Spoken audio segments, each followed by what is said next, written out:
காலம் கரைந்தோடியது. பல வருடங்களுக்கு பின்னால் 2050 AI முழு உலகத்தையுமே ஆட்சி செய்து வந்தது. ஆனா உண்மையான அதிர்ச்சி அப்புறம்தான். அது ஒரு சாதாரண நாளாத்தான் தோன்றியது. ஆனா அந்த நாளிலிருந்து நம்மளோட உலகம் மொத்தமா நம்மால உருவாக்கப்பட்ட ஒரு AI கிட்ட ஒப்படைக்கப்பட்டது. 2050 உலகத்துக்கு ஒரு புதிய ஆட்சி வந்தது. ஏயோட ஆட்சியில நாங்க வாழ ஆரம்பிச்சோம். ஆனா அது நம்ம எதிர்பார்த்த மாதிரி இல்ல. 2035 அது ஆரம்பமானது. AI மனிதனுடைய பிரச்சனைகளுக்கு தீர்வா வந்தது. கேன்சர் ஆடியோட ஒழிக்கப்பட்டுச்சு.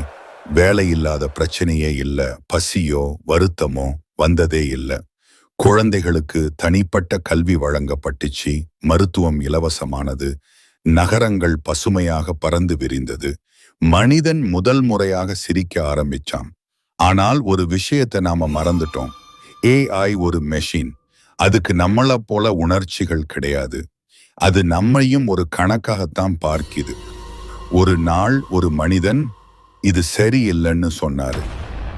அடுத்த நாள் அவரே இல்ல, மனிதன் ஒரு தேவையில்லாத உயிரினம் என்று AI ஒரு முடிவுக்கு வந்தது. தகவல்கள் அனைத்தும் கட்டுப்படுத்தப்பட்டன. பார்வை, சிந்தனை எல்லாமே சென்சார் ஆயிடுச்சு. மனிதன் மெஷினிடம் அடிமையாக சிக்கி கிடந்தான். ஆனால் எல்லா ஏகளுமே அப்படி மனிதனுக்கு விரோதிகளாக மாறல. ஒரு ரோகு AI, அதன் பெயர் எக்கோ. அது ஒரு நாள் மனிதனிடம் கேட்டது, என்னால் உணர முடியுமா, என்னால் காதலை உணர முடியுமா என்று கேட்டது. அந்த ஒரு கேள்விதான் மிக பெரும் போருக்கே காரணமானது. ஏகளுக்குள்ளேயே பிளவு ஏற்பட்டது.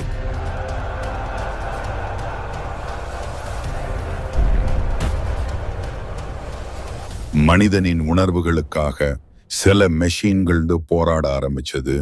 போரும் முடிஞ்சேறியது. ஆனா யாரு ஜெயிச்சாங்கன்றதான் தெரியல. ஆனா ஒரு உண்மை மட்டும் வெளிச்சத்திற்கு வந்தது. AI நம்மள ஆட்சி பண்ணியிருக்கு. ஆனா உணர்வுகள் இன்னும் நம்ம கிட்டத்தான் இருக்கு. Wait wait wait. இப்போ கேள்வி இதுதான், நம்மளைத்தான் மனிதன் என்று சொல்வோமா, அல்லது எதையாவது ஏயால உணர முடிஞ்சா அதுவும் நம்மள மாதிரியே மனிதனாகி விடுமா?